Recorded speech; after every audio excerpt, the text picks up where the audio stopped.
On Find My Family, how many have suffered like Kay? He's just got on with his life and it hasn't really affected him at all. And Suzanne doesn't want to repeat the mistakes of the past. And she died with that guilt.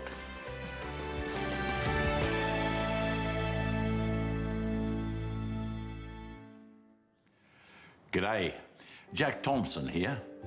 Life can be very cruel, and sometimes, maybe even often, one thoughtless act can turn into a cruelty that lasts a lifetime of pain and regret. Just have a listen to Suzanne. She's talking about her first job at a country hotel. I met the father socially because he used to stay at the hotel, and I talked to him, and we did go out one night, and that was it. And that's the night I was pregnant. Suzanne was 18, still living at home.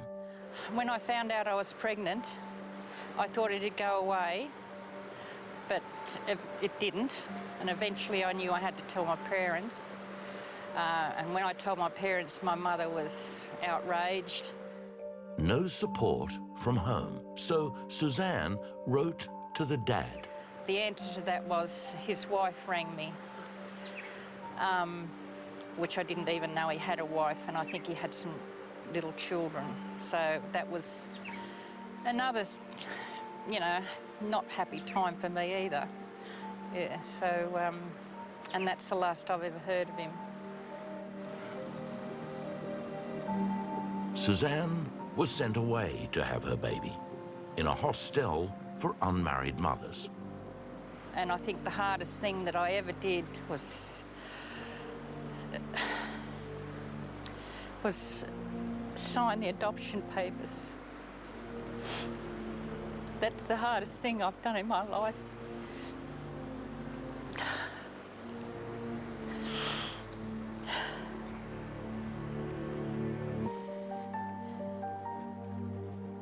Suzanne got on with life as best she could. Then, 7 years ago, another whack. Suzanne discovered she was adopted out as a baby. When I rang my biological mother, she really didn't want to know me or talk to me, and she did ask me not to ring her again, so I sort of thought I couldn't face that if that happened to me, because that to her, you know, it'd be too much. Yeah, I was hurt by my biological mother, but I've found out now that she was in the same boat as me. She thought she'd done a terrible thing of giving a baby away. She gave 2 babies away, and she had guilt, and I felt so sorry for her because she had that guilt all her life. And she died with that guilt. Yeah. We're going to try to help Suzanne through that guilt. Suzanne's birth mother rejected her. Suzanne was forced to give up her daughter. Now, Suzanne's daughter wants her mum. As you know, your daughter has been looking for you. Here she is when she was 18 months old. Oh, goodness, she looks so much like me. She's got blue eyes.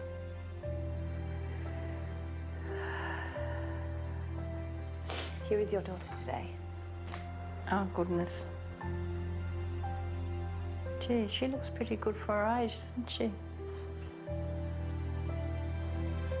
I can't wait to meet her. It's just all too much. It is. She hasn't got the red hair. No, she's got her father's hair.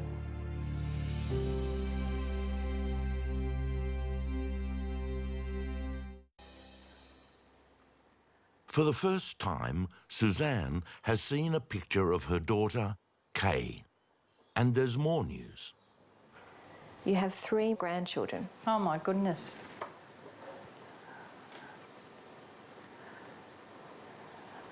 Oh, they look a happy, happy family. That's good. They sure are a happy family. Kay is married with 3 kids and they're deeply into sport. My kids are involved with several different sports. The biggest one at the moment is they like BMX bike racing. Go, Nicola! Good job! My oldest daughter, Nicola, is really interested in it and has done very well last year. She won state champion. Go, Nicola! Keep going!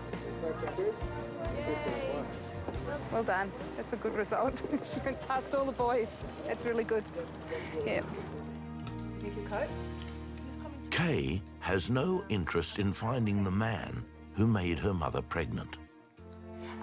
Well, when I found out that my birth father was actually married and had 2 children of his own, who I think it says that they were 1 and 3 years old, so quite young children as well, I was sort of a bit angry. I suppose I was angry for my mother because of how hard it must have been for her, because I was imagining she was probably left on her own with the decision.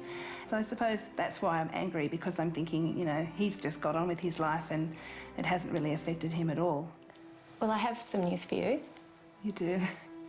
We have found your mother. You have, really. My goodness. I didn't think you were going to say that today. Oh my gosh. Here is your mother around the time you were born. Oh my gosh. And she does look like me. That's amazing. If you put that picture next to photos of me at high school, it's just really, really similar. And I started to think maybe that we wouldn't be alike, and we are. Wow. Here is your birth mother today. Oh, wow. It's just wow. Can't get over it. Oh, I'm all shaky now. Sorry.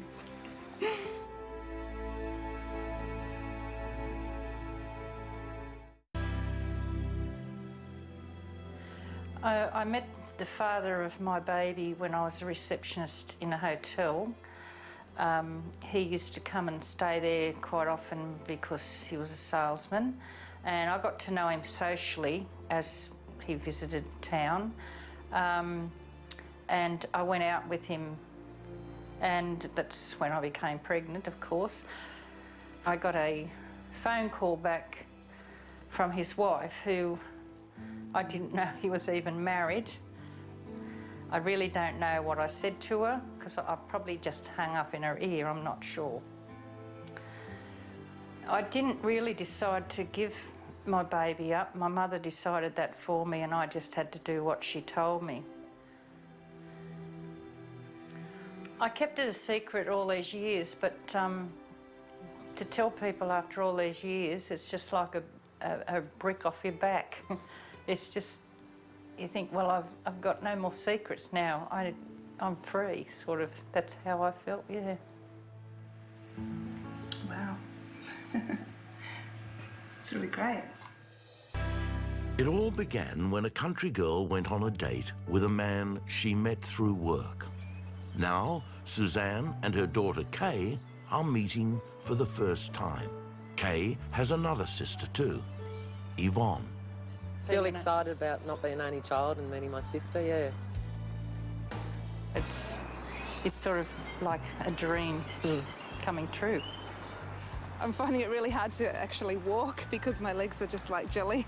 Really, I've been shaking since early this morning.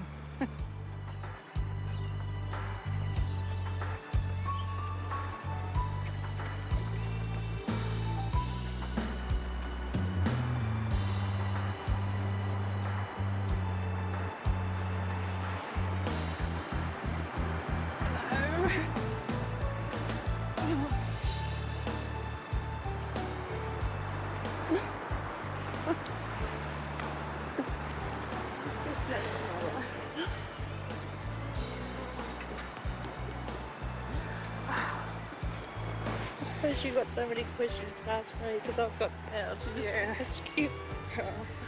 I just want to get to know you. That's all I want to do. That's the most important thing to me now. It really is. This is my husband, Paul. Hi, how are you? Lovely to meet you. And this is Nicola. And then Justin and Andrew. I'm so glad that you wanted to see me.